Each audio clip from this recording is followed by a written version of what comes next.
Hello everybody, welcome to the Sports Tavern. Welcome back. You can see this week, where normally Geek Curio Andy would be sitting, David Ginola is with me this week, because he's worth it. Because I am worth it. Yes, I'm not sure how many people will get the David Ginola reference, but we decided to go for it anyway. We've got a hydrate coming already, so I'm going to hydrate on coffee, I think, to begin with, keep us going. Hydrate. It's all good. Wonderful, wonderful. So, yeah, busy show again this week. We are talking about the Euros, as hopefully you can see on the screen. And we are a week in at this point, so we can reflect back on what has come so far and what's to come in the coming week. So, how much have you actually managed to watch with everything going on, Andy? Well, let's see. I managed to watch the England game. I watched the second half of the Scotland game, because unfortunately it's the matches where they're on during my work day that I struggle to watch. That's pretty much it, to be honest. Although I've been keeping up with a lot of the highlights. Yeah, highlights are a godsend. When there's 3 matches a day, there's only so many hours in the day to watch. Yeah. I think I have the advantage that because at the moment I'm doing kind of freelance work as much as I can and things like that, so I can change my schedule around a little bit. So I've managed to catch some of most of the games, but I haven't managed to get that many kind of full games in. But yeah, I watched England, watched Scotland. I randomly, it's mostly based on what timing I have. So I watched all of the Australia North Macedonia match last week, and I'm a sucker for it. Did I say Australia? Oh man, yeah, I didn't watch Australia play. In all fairness, they join in Eurovision, so there's no reason why they can't join in Eurovision. True. I mean, that's obviously what I was thinking of, Andy. That's what was on my mind. Eurovision. So the Eurovision stream that we'll be doing next year. I know absolutely nothing about Eurovision, so I'd be essentially useless. But there we are. I mean, arguably no different from these streams. So it's all good. So what's caught your eye? What teams have caught your eye in the game so far? So it's a difficult one for me to answer, because it might sound like an attack, but I did say watch the Czech team. I do. Yeah. Pete the Priest has just said what I was going to go with next, and that was Wales. I mean, I didn't see their game against Switzerland, which I understand was a draw, but Ramsey and Bale, phenomenal goal that was from Ramsey. Yeah. I tell you what, even the one at the end where Bale just skipped through from a corner. It's times like that you just see those moments of genius, don't you? And they've definitely. I mean, it's at the last Euros, wasn't it? That sorry, that was the cousin cat. I've realised I've made the slight foolish thing that my camera is actually covering up the bottom layer of chat, which is not normally the case. I've put my camera in a stupid place. So yeah, I'll be one line of chat behind. It's all good. Yeah, I mean, it is those kind of big moments with those big players, isn't it? Like a team can play. It's not going to be like if your team plays awfully and then Bale and Ramsey step up. It's not going to make that much of a difference. But where the team is generally doing pretty well, it's that moment of genius from players like that, isn't it? I think the thing that I like about Wales as well is they've managed to be consistent with this for the past 4 or 5 years. They've been a very well drilled, motivated squad, sort of thing. And I think last week I talked about Gareth Bale pretty much carrying Wales, but I don't think that's too much the case. I think I was probably, I don't know, if I was a bit harsh there. They do have some great players, but yeah, they've really, if they're going to play like that again, there's a very good chance they could, well, depending on what happens with Italy, they could top the group. They could also against Turkey. I mean, basically, I watched the opening game, Turkey and Italy. Yep. Now I thought Turkey wasn't that bad, and I thought their goalkeeper was really, really good. So yeah, I mean, it is one of those ones that obviously Italy won that. I think Italy won that 3-0. Yeah, because they won each of their games 3-0. Yeah, And I mean, I picked Italy in our stream last week. I picked Italy as my kind of slightly dark horse for winning the title. And so I did, of course, assume that evening they were going to get battered by Turkey. So it was nice to see that my prediction didn't go out the window that quickly. And actually, I think Italy, I would say they've been a team that I've been quite impressed with. I think against Turkey kept up with them for the first half of that opening game, and then Italy kind of ran away with it. Italy against Switzerland again. Italy just looked, and I know you can obviously make the argument Turkey and Switzerland are not the greatest teams in world football, obviously, but I think it's that old adage of you can only beat what's put in front of you, isn't it? And Italy, I think, have been a really strong team in what I've seen so far. I don't think that's fair against Turkey, because they do have quite a strong league. Mm-hmm. And they also have, and I know a lot of people say it would easily go with hostile, but I'm just going to say passionate supporters. Mm-hmm. So nobody cheers a team like the Turkish do. So yeah, it does go back a few years ago. They were all, anytime an English club went to play, it was like Galatasaray were kind of the big team back then, and just going into the stadium, it was flares, wasn't it? Yeah, it was flares on the pitch. It was. But I think Turkey have quite a young team. I think they're kind of getting there. I think for me, what I would say on the evidence of the game so far is then they're not quite there at this point, but they certainly haven't been bad. I'm just I think we have to be a bit cautious. Would you tip them to beat Switzerland then? Turkey. Obviously, because that's the only game that's left for them. I don't know who else I was thinking. I think it's going to be a close one, because I think Switzerland have some good players as well. I mean, Granit Xhaka has looked dubious at times for Arsenal. Xherdan Shaqiri has kind of been in and out at Liverpool. Marko Arnautovic has kind of, was a big name a couple of years ago, faded a little bit. So they do have some good players. I think it's going to be a close game. You've got something against the Austrians now, haven't you? What's that? Is Arnautovic is Austrian? Yeah, of course he is. I know. I'm. You've definitely got something against Austria. Yeah, I have. No, I have something against Australia, my friend. Yeah. I'm getting myself twisted up. Marko Arnautovic does not play for Australia. No, that's true. That's very true. But neither does he play for Switzerland, so we're all good. I think I was getting myself a little bit confused because there are a lot of people of kind of Serbian descent who are playing for Switzerland. So that's kind of, I was in that role there. But yes, you're absolutely right. You're absolutely right. So I think that will be close. I think, I mean, as we've seen, Italy are guaranteed to go through to the next round. Wales would have to be incredibly unlucky not to go through to the next round. It's just a draw they need, isn't it? A draw against Italy. To guarantee themselves. And if Switzerland beat Turkey, they go to 4 points as well. Wales potentially end up in third, but then even then, a lot of third place teams go through, and 4 points may well be enough. So chances are, if they lose, they probably still go through anyway. They'll be hoping for a Turkish win or a draw with Switzerland to go through. I would love to. I think the Wales-Italy game is going to be absolutely amazing, though. Yeah. If they're going to be playing the way they've been playing.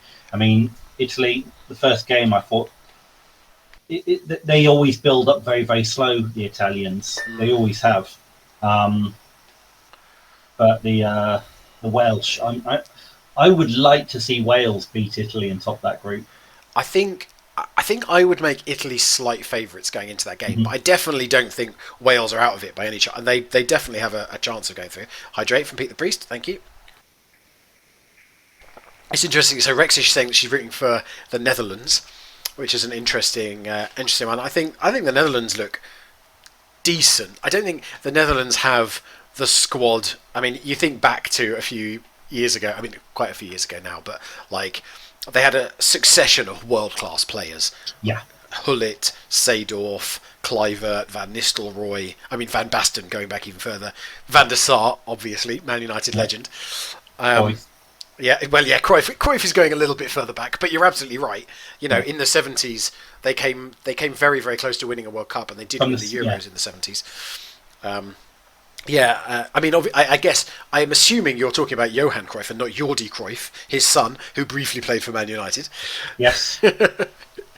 But yeah, Pete the Priest slightly controversially says VAR is the winner of Euro 2020. Has there been VAR in this tournament? Because I've not noticed. There has. In the France-Germany game, France had one goal disallowed by VAR and one goal disallowed by the assistant referee, confirmed by VAR.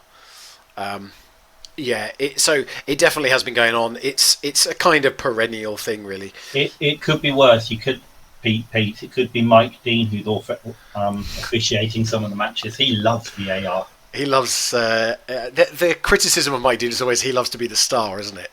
So whatever he can do to be. It's all about you, Mike Dean. Yeah. So that's definitely Group A is definitely an interesting one. I think there's been a lot going on there. I am also going to pop over to. I'm going to show Group F as well, which is another interesting one. So I was just talking about this a second ago. France and Germany playing this week, and Portugal, Hungary.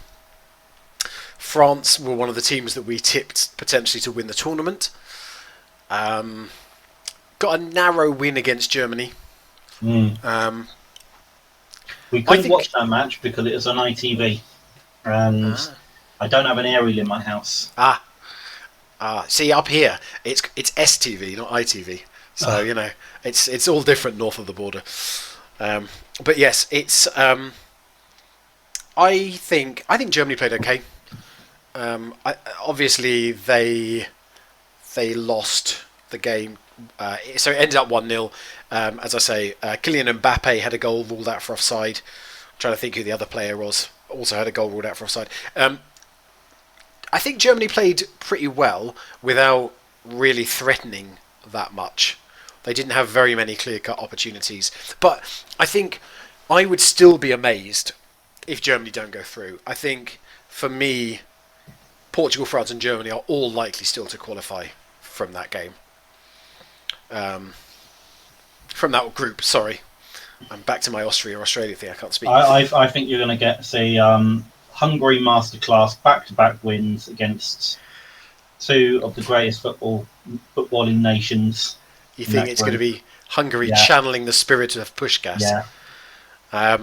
I think it's a difficult one. I think Germany are going to beat Portugal, France are going to beat Portugal, Germany are going to beat Hungary. So I'm still going for France stopping the group, Germany second, Portugal third, Hungary fourth, but all three of the top three qualifying. That's what I'm going for. You heard it here first. I would agree. I would just swap Portugal and Germany. Okay. Interesting. Pete the Priest reckons France stole the game against Germany. Should have been a draw. I think I would slightly disagree. I think it was another one of those games where it was very close, and in the end, those little bits of extra skill told. I mean, it's one of the Paul Pogba was an absolute beast in that game. Pogba was running the show in the midfield for France. Yeah, I've never seen him do that in red. I'm sure France have had a red away kit at some point. I think Paul Pogba is slightly unfairly maligned for his performances for Man United. He does. There is a step up generally for his performances for France, but how much of that is his fault and how much of that is, the caliber of players that are playing around him, the position, all of that stuff. I think he's had some great games for Man United. I think he's maybe not had as many as he does for France, which is a bit sad given how many more games he's played for Man United because of how seasons work. But I think there's a narrative, and I'm not going to pick on particular pundits, but there are some who've played for Liverpool who like to talk about how Paul Pogba doesn't try, he cares more. You're not talking about Spit the Dog, are you? I think he's a little unfairly maligned, but he undoubtedly is a fantastic player when he plays for France. So he kind of, for me, he was one of the big difference makers. Kylian Mbappe is the kind of player that you can be penned in for 87 minutes and then he's just going to run down the other end of the pitch and score, which makes it difficult for any team to play against him. I do think there was one bit, there was one passage of play where Kylian Mbappe was in a straight foot race with Mats Hummels, and it was I actually genuinely felt bad for Mats Hummels because Kylian Mbappe gained about 10 yards on him, just went straight past it. Now, in fairness, Hummels actually got the tackle in and did manage to save it, but it was kind of like, I don't know, seeing me playing up against some professional footballer. It almost looked like, as he was like, it was the speed difference was outrageous. I think Germany are not the team that they have been, 4 years ago, 6 years ago, but they're still a good team at the end of the day. They've got some great players. Yeah. They'll be all right. So, but we'll see. It's amazing. Even just so next week when we do this, I think the plan probably is to go back to doing our normal Friday next week. Yeah. By that point, the groups will be finished, and we should know. They'll be on rest days before the knockout stages. So yeah, it all comes pretty thick and fast at this point. But yeah, I think Germany will be okay. I think Germany will be okay. How about any outstanding goals of the tournament so far? 3 have been mentioned. I thought that was a build-up to Czech Republic against Scotland. I was going to mention Andrei Yarmolenko first. Oh, that was a beauty. That curler into the far corner. He's a bit like Paul Pogba, but he's a West Ham player. And in all fairness, when he's fit, he's a fantastic player, and he's got probably the most meanest left foot I've ever seen on anyone. It's just amazing how he's always fit for Ukraine and never for West Ham. Yeah, I mean, he's definitely, he was in and out of the side a lot for West Ham this year, wasn't he? Yeah. But I think he started at the beginning of the season and he is doing fantastic. It's just... But, yeah, I mean, the goal that he scored was an absolute beauty. I think the other one that obviously we've already mentioned is Aaron Ramsey. Yeah. Scored a great goal. I suppose we do have to talk about the Czech Republic, don't we? Schick. Patrick Schick's goal against Scotland was a pretty good goal. I think. I mean, I know. Is it David Marshall? Yeah. Yeah. I mean, he was off his line, but no. How often have you seen that in a football match that a player scores from that end? And the thing is, like, at a professional level, David Marshall has to be out of his goal there, because if they get the ball and they play a ball over the top and run past the defence, he needs to be there to kind of act as sweeper. Now, it's not like he doesn't play like a Manuel Neuer role. It's not like he's going to come out to the halfway line and head it clear or whatever. But a professional goalkeeper has to be off their line there. You could make the argument maybe 5 yards one way or another, but I think at the point where a goal like that is being scored, you kind of have to take your hat off, don't you? And you can't say, oh, it's all the goalkeeper's fault. If he'd been stood on his line, he'd have caught it. I mean, yeah, obviously he would have done, but then he wouldn't have shot from there if the keeper was on his line. Yeah. I mean, when you actually see the bend of the goal as well, I mean, it dipped perfectly. Yeah. I can't imagine, having played football in the playground and, on AstroTurf myself, any scenario where I could take that shot that accurately under pressure. And it was superb. I am going to say at this point, I did once for my school score a goal from my own half. I was right back and I tried to play the ball into the area for the striker. The goalkeeper completely missed it. Also did all the other players, and it went in the back of the net. But that it wasn't quite on the same scale. And I think arguably slightly more at fault was the player who decided that they were going to take a snapshot from 35 yards out, hit a defender, and it ricocheted straight to Schick. But even that, I think, is a little bit harsh. I don't think anyone should be blamed. I mean, I was conflicted with that match because obviously we've got a couple of West Ham players in there, but at the same time, it's Scotland. I live on the same aisle that Here comes Hydrate. that Scotland's on. So I had, I have a vested interest in supporting I think Scotland. I think. Plus, my neighbours are Scottish. Oh. They've got a giant Scotland St Andrews flag out there. At first, I thought it was a Croatian flag as well, but I think it might be a tartan. I'm not too sure. I did think maybe you'd miss a trick not getting the Cross of St George in your nicely new hair, but no, not your speed. Pete the Priest agrees. Very unlucky for the goalkeeper, and I think that's where we have to go. I think you have to say very unlucky for the goalkeeper and brilliant from the Czech from Schick to see it and to score from there.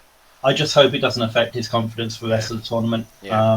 Like I say, Marshall seemed like an absolute competent goalkeeper. Mm-hmm. He was doing exactly what was asked of him. Yeah. It was just a bit of bad luck and a lot of superb skill from Schick in the Czech Republic.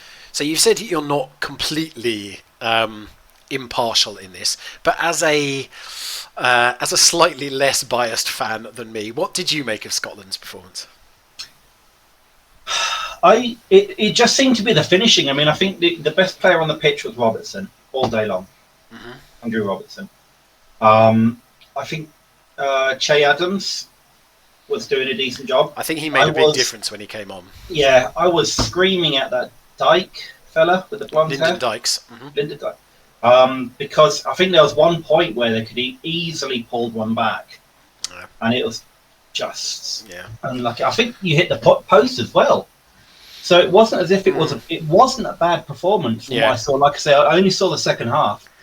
But it wasn't a bad performance. Yeah. It was just finishing.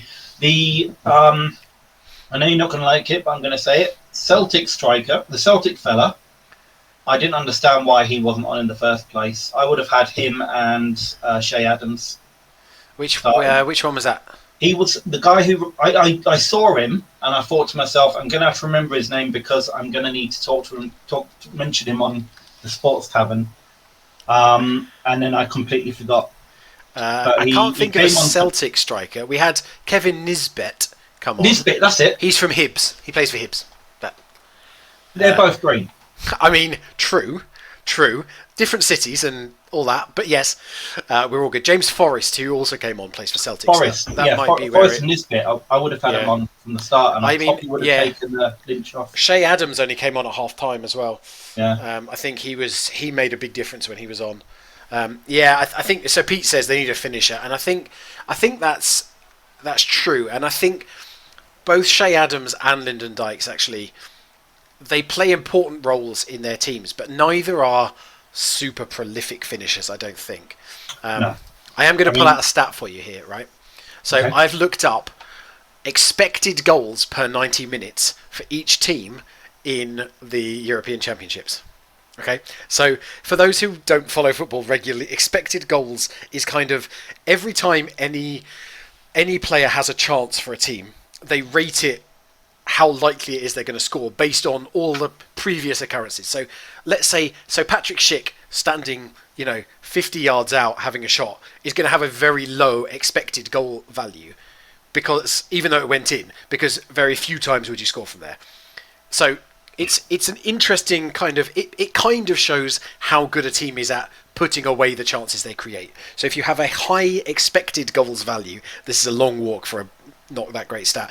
If you have a high expected goals value but a low actual goals stat, it normally means that you're creating chances but you're failing to put them away, is essentially what we're saying. And Scotland are 5th out of all the teams there in terms of expected goals per 90 minutes, which it shows kind of exactly what we're saying is they were creating the chances but they weren't putting them in the back of the net. So Scotland, because they've obviously only played one game so far, Scotland had an expected goals value of 1.77 and scored 0 goals. I'm getting this stat from fbref.com, by the way. I've never come across it before, but it was an interesting one. The Czech Republic, on the other hand, only had 0.92 expected goals per 90 minutes and scored 2. So I think it kind of shows that I feel like 2-0 was kind of harsh to Scotland, but you look very sceptical of my stats, Andy. Yeah. Yeah, I think. I think it was very harsh at Scotland. Yeah. That game could have easily been a 2-1 loss or even a 2-2 draw. Yeah. I think a 2-2 draw would have been fair. Like I say, they were able to make chances against a very talented and very big Czech Republic midfield and back four. Yeah. I mean, the size of those fellas. Yeah. Yeah. Souček's about 6'4" or something. Yeah. I mean, Scott McTominay actually is pretty big in midfield as well. I think he's about 6'3".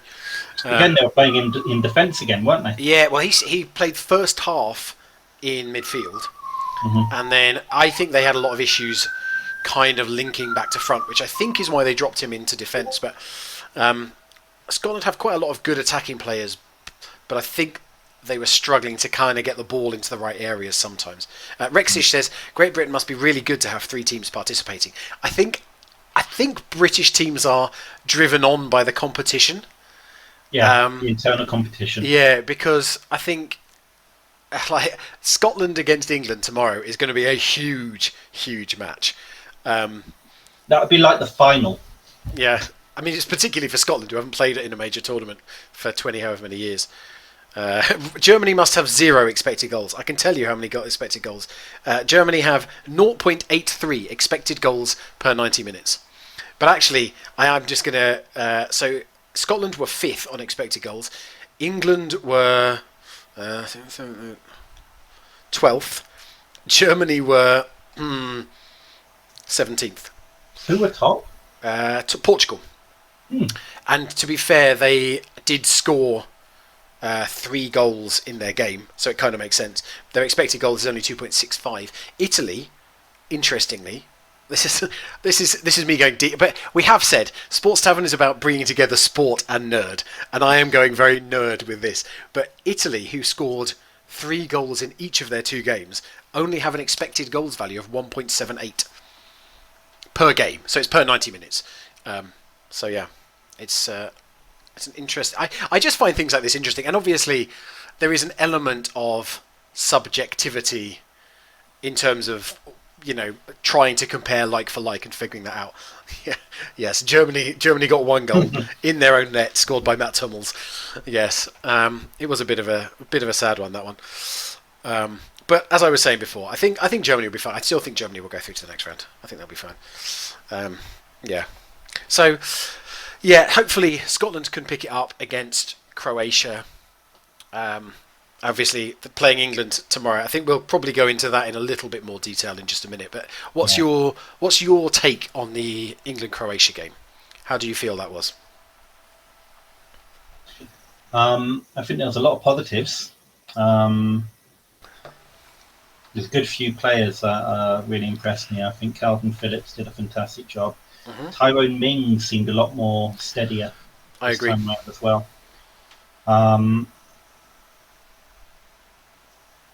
I did read an article. I thought Kane was quiet, but then I was reading an article about how he's trying to change the way he is in this tournament. Or it's more like a speculation type thing, and they're saying he wants, you know, because he's always been playing the Alan Shearer role, it hasn't won him anything. So he's trying to do the Teddy Sheringham role instead, which is basically supporting and drawing players away and everything. And I think with the wide attacking players that England have, that can absolutely work. I mean, obviously it was Sterling and Foden in the first game, wasn't it, to start with, and then they brought others on.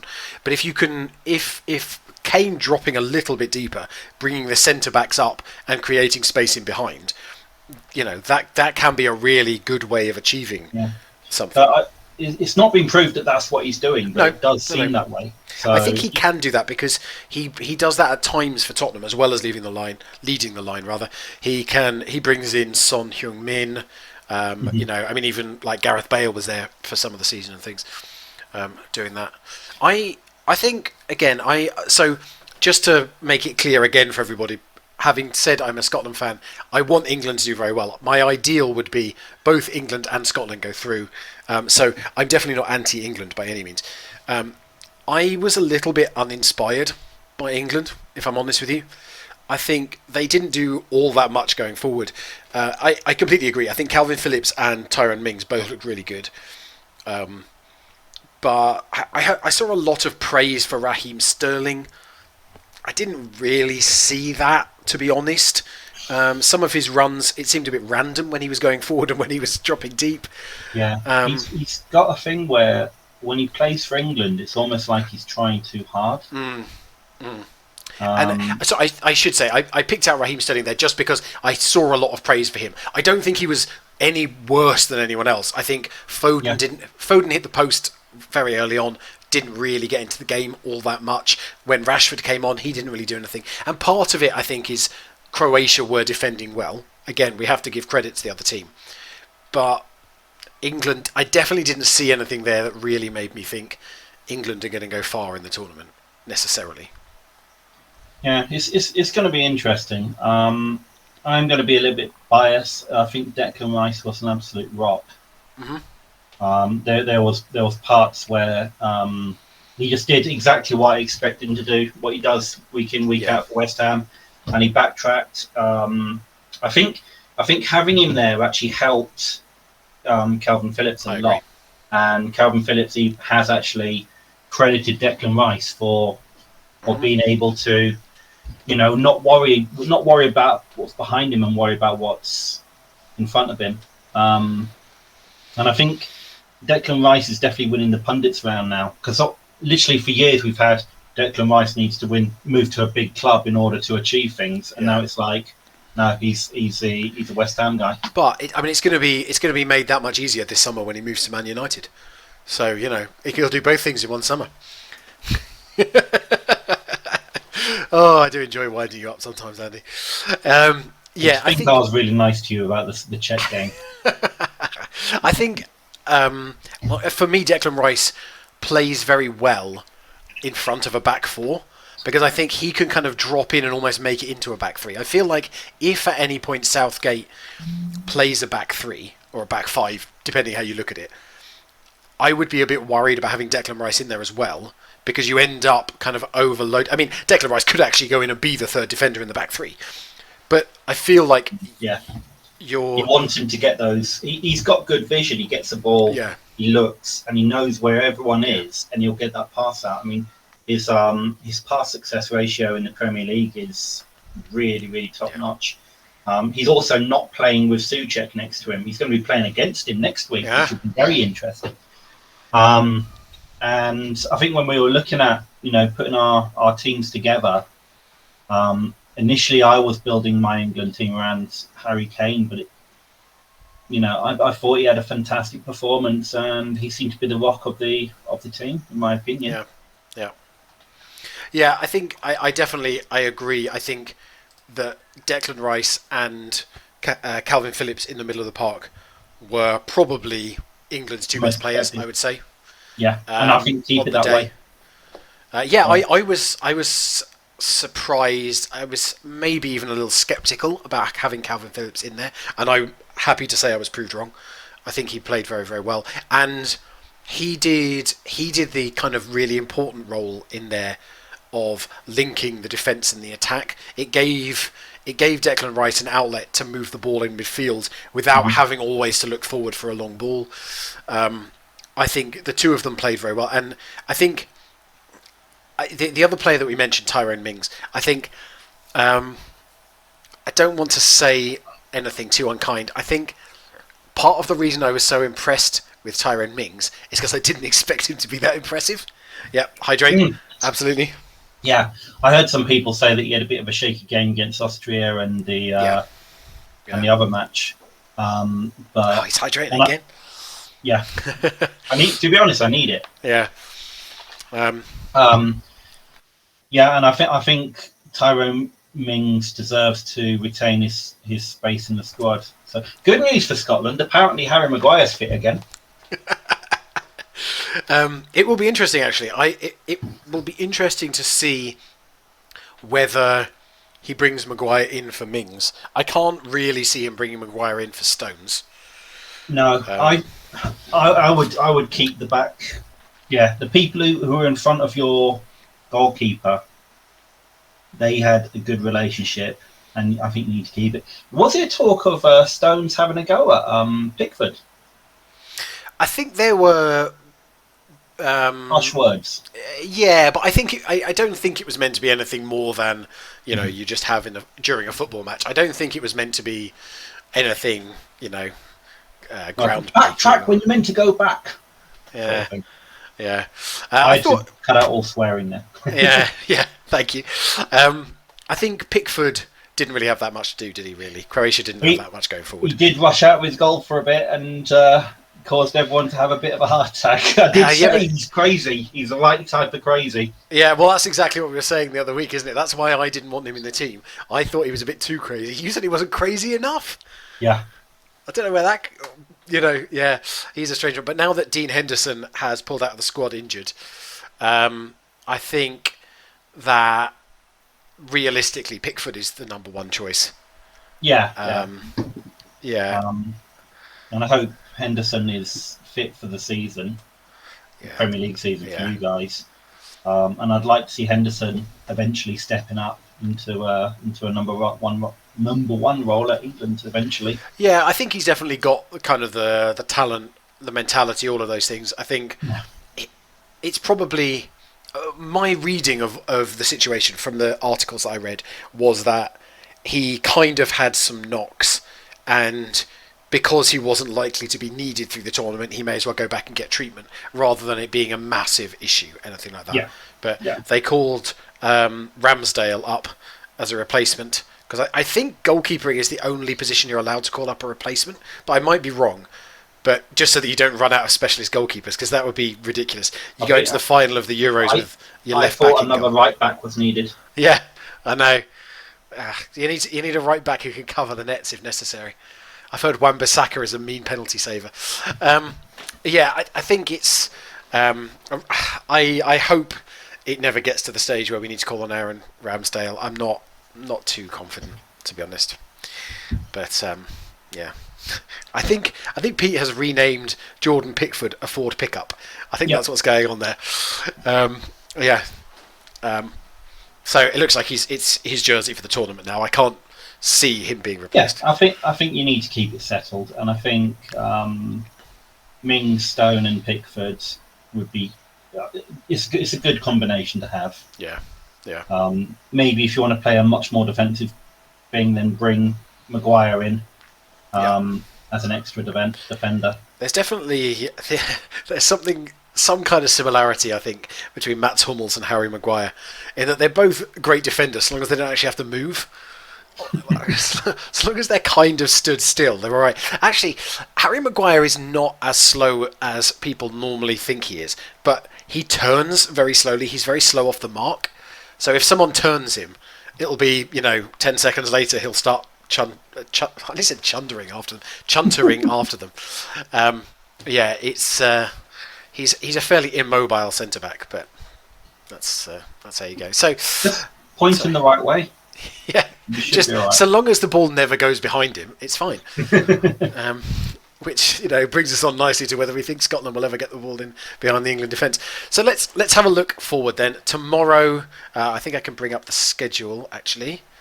Not sure if chundering on an attacker is a legal tackle. I think you might be right there, Bellerin. So we've got the next week. So this is all of the remaining group games, because it's we have the group stage ending this week. It's probably a little small if you're watching on a mobile device, but hopefully you can see stuff going on there. So the big one, as far as we're concerned, really, is tomorrow at Wembley. It's Scotland versus England, England versus Scotland, depending how you want to look at it. What's your thinking? How are you confident for an England win? Where are you at with it? I really don't know. I know my neighbour's really looking forward to it. It's the only one that matters. Yeah. I really don't know. I think if Scotland are going to struggle to finish against Czech, they're going to struggle to, I think Mings and Stones will give them a lot of trouble. But I still believe that Scotland need to start with Shea Adams. He made such a difference to the Czech team. Yeah. To the Czech team. Against the Czech team. To be honest, there were quite a few Scotland players who made a big difference for the Czech team. But, I think my biggest concern, honestly, going into the game is that it's going to be a case of Scotland gets so hyped up, so excited, so overworked that all kind of plans go out the window. And I think if that happens, it's going to be a comfortable England win.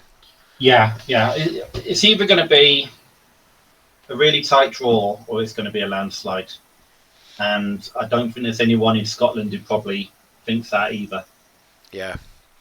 I think as a Scotland fan, but also, I think you have to be a realist as a Scotland fan because you get brought down to earth so frequently. I think Scotland have a chance of a win, but I think if Scotland win, it's going to be a 1-0, score a scruffy goal and hang on. I think it would be foolish to say there's no chance.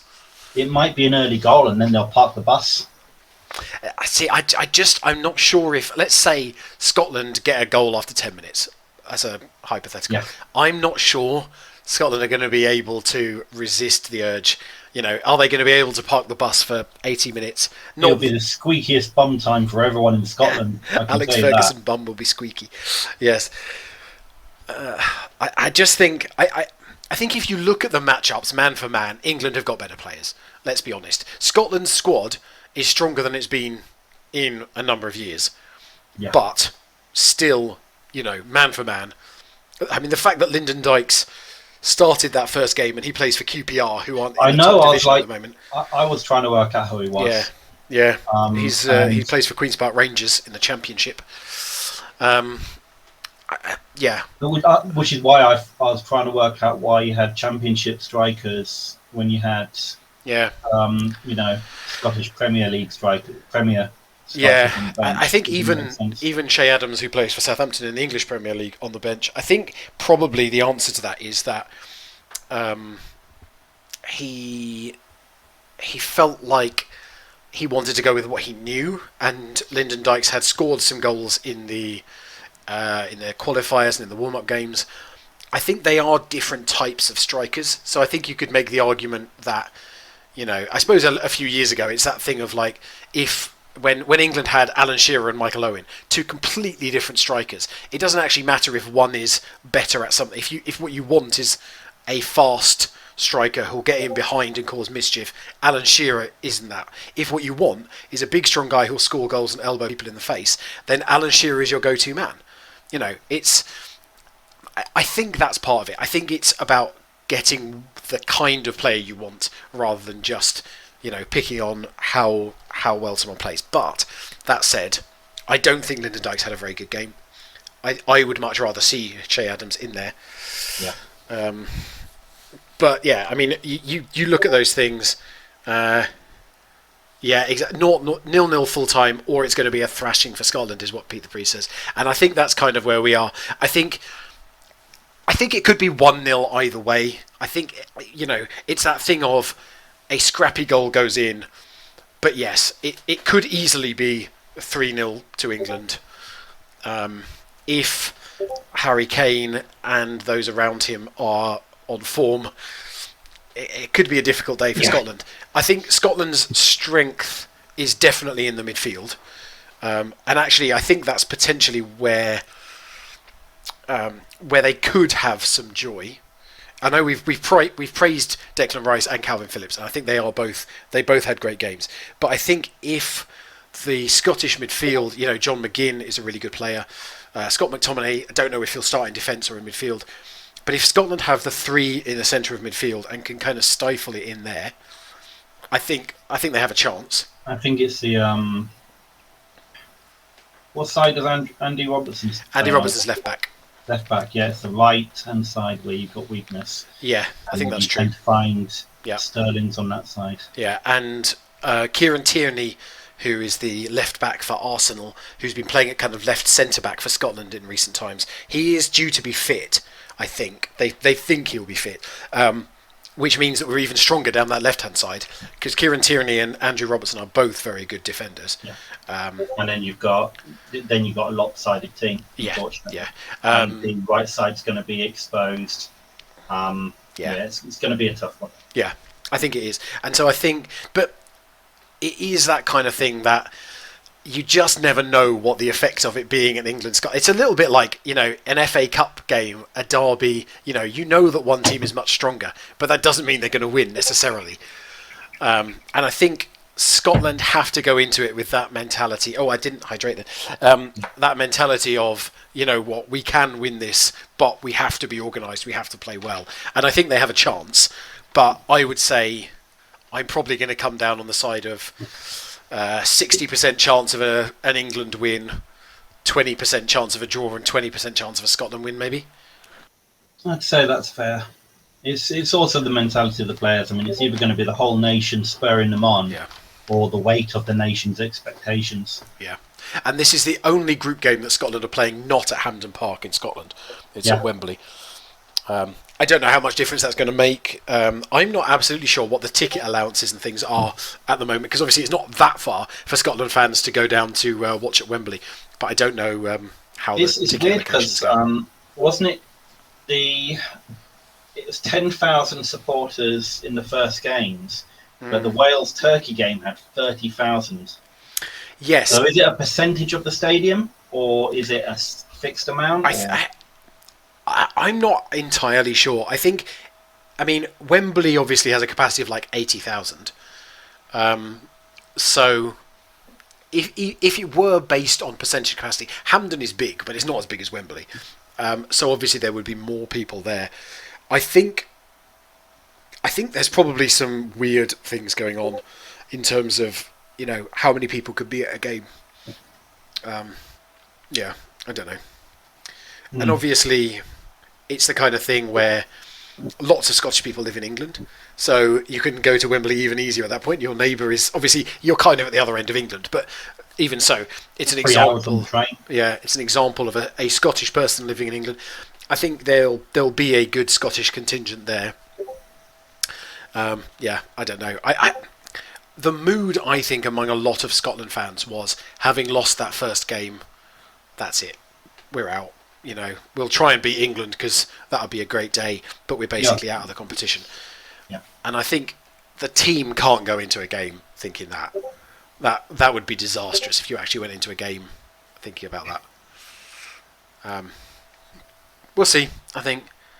Ban them all so we can hear the ref. I like it, Pete. I have to say, I was one of those weird ones, like not the whole time, but obviously last season there were no fans at the vast majority of games. Right at the end there were a few. So you could hear the referee, you could hear the players. I quite enjoyed that. It was a very different experience. There was something very comical about hearing a player go down and scream as if his legs had been broken after he stubbed his toe or something. It was a very strange experience, and I am obviously glad to have the fans back now, but it definitely made for an odd time. I mean, to be honest, it's not that different from those times I've been to see like non-league football and there's like 100 fans in the ground, so it's it's definitely a different experience. But yeah, and the semi-finals and final are all at Wembley as well. So that gives England a good shout if they get there. We'll have to see how many fans are allowed in. As I say, I think the capacity of Wembley is about 80,000. It's a little bit more than Old Trafford, which is 76,000. I've actually got an interesting stat. Oh yeah, hit us with a stat. So when Tottenham, and I love this stat, I really love this stat, when they were renting Wembley for the season, and thanks, Pete. Cheers for coming by, and thanks for the hydrates. Yeah. While White Hart Lane was being rebuilt, they actually broke a new Premier League record for the most number of empty seats in a Premier League game. Said with much joy there. I loved it. Yeah, I haven't been to the new. We're obviously veering a little bit away from the Euros here, but I think it's all good. I've never been to the Olympic Stadium, the London Stadium, whatever it's called now, that West Ham are playing there. But that seems like an odd place to play football to me, with a giant running track and all sorts. Yeah, I think once the running track's gone, and I think it's got to the point where even UK athletics don't want to play there, and we actually fill that area with seats or stands or whatever. It's going to be something else. I mean, the funny thing is, the London Stadium has a capacity of 56, I think it is, and it's been increased to 60. And West Ham fill it week in, week out. Yeah. So it just goes to show that, we've never had the capacity. We've never had below 50,000. Yeah. So it just goes to show how. But yeah. I find it interesting that when it was being decided who'd get to play there, was it Leyton Orient who were desperate to play there? You know what? When it was all going on, I would have happily shared the ground with Leyton Orient. I mean, there's lots of East End clubs who, I mean, basically West Ham are an East End club and we're in the Premier League. But there's loads of East End clubs that West Ham actually are helping. It's like Dagenham and Redbridge. Daggers. We actually do charity games for them a lot. Right. And we allow them to use our training facilities and stuff because they're, an East End London club that's struggling. And I think it would have been fantastic for Orient to share the stadium with us.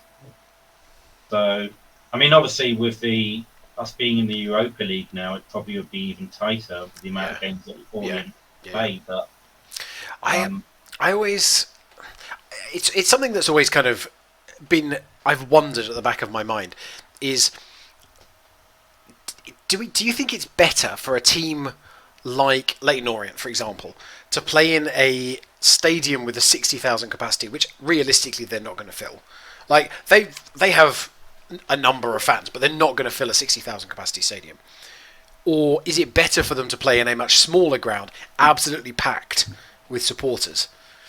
And I don't really have an answer to that. And obviously the ideal is you have a huge ground and you pack it every week. But is it the kind of thing that, if one of these small teams wanted to ground share, is it better for them to be in a huge, like, echoing empty stadium?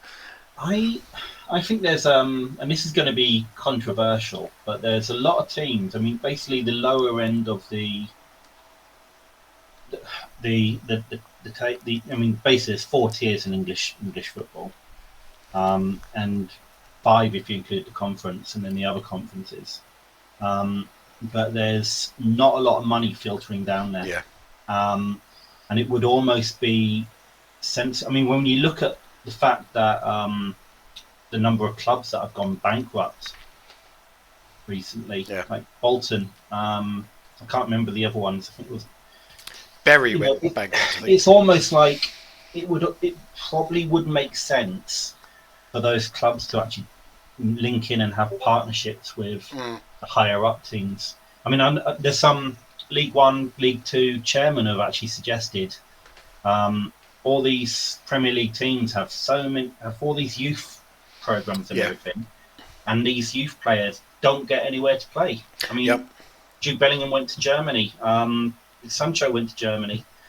And it would make sense for them to actually loan those sort of players out for free to the lower league teams. Yeah, it's that kind of, again, it's that slightly weird thing of, like, you don't want a team with a really old tradition, You don't want to take the identity away. Yeah, exactly. You wouldn't want, like, Leyton Orient, again, not an enormous club, but I'm just using them as the example because we've been talking about them. Like, you don't want Leyton Orient, which is a club, it has the history. You don't want it to just become like West Ham under-21s, for example. But you need to find a balance where something like that can happen, and you can have a kind of an understanding between those teams. And I think a lot of teams do have that kind of thing. I used to live in Watford, which is why I know this. But Watford have close ties with Boreham Wood, which is a tiny team. They made it into the conference at one point, but they're kind of... I'm trying to think. They might be in the conference now, but they're in that kind of level. So Watford have very close ties there. So lots of the clubs do, But I think, the choice then is, do you do that, or do you do what they do in, like I know in Spain particularly they do it. They have like the Barcelona B team, which plays in a lower division, and all of that stuff. Do, don't they? Yeah. So I think they did an experiment something like that in England, where the under-23s could play in the FA Vase trophy or something. But a lot of the top teams didn't want to take up on it, and I don't really understand why, to be honest. Yeah, I mean, there's a lot of players that just don't get a chance, and there's a lot of players that become journeymen and go all over the place. I know we loan a lot of players out to Oxford United, who are a team who are definitely making waves in the lower leagues. I know that there were a couple of really good defenders that were on the West Ham books a few years ago that I don't know if they still are, but people like Reece Oxford was there. Is that who I mean? Somebody like that. So he was being loaned out to a few different places. He's been out to Germany. We sold him to a German club, and he's really struggling. Right. Yeah, so there's a lot of players, and I agree. I think a lot of the top teams basically just buy up all the talent they can, which you kind of understand in the sense that what they want to do is identify those, top players who they can bring through. But it does leave massively swollen under 23 teams. People can't get the games, so what do you do? And I think it is interesting that people have increasingly done that. So as you said, Sancho and Bellingham are probably the two most famous examples who've gone to Germany. Reece Nelson from Arsenal did on loan to Hoffenheim a couple of years ago. I think some players are going to the Ukraine as well now.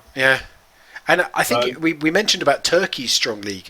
It tends to have been a few of the slightly older players actually, but some of the players have been going out there as well. So I think it's got to be good for British players to go overseas, because it has historically not been a big thing that they've done, is it? Yeah, I think it's just fantastic. I mean, just look at how Sancho and Bellingham have grown as players. Yeah, and they got the experience that they had. But going back to what we were saying earlier, you've got the big teams in Premier League who are hoovering up all the talent, and then still paying 75 million for Haaland. Ingeborg Haaland. Yeah, I know. Erling Braut Haaland. Yeah, not Alf-Inge Haaland, who played for Man City in the 90s, who is his dad. But yes it's Erling Braut Haaland, isn't it? Yeah. Is the one who's might be going to Chelsea apparently. Oh no. It's just terms are being discussed. They're just haggling over the price. I know. Well, he'll probably do a Timo Werner and not score any goals. It's fine. I kind of hope he will. I would love to see Haaland at Man United, but I don't think it's going to happen, to be honest. Thomas Tuchel being at Chelsea probably helps with some of those things, because he was Dortmund manager for some time. I think was he straight after Klopp? I think, not really sure.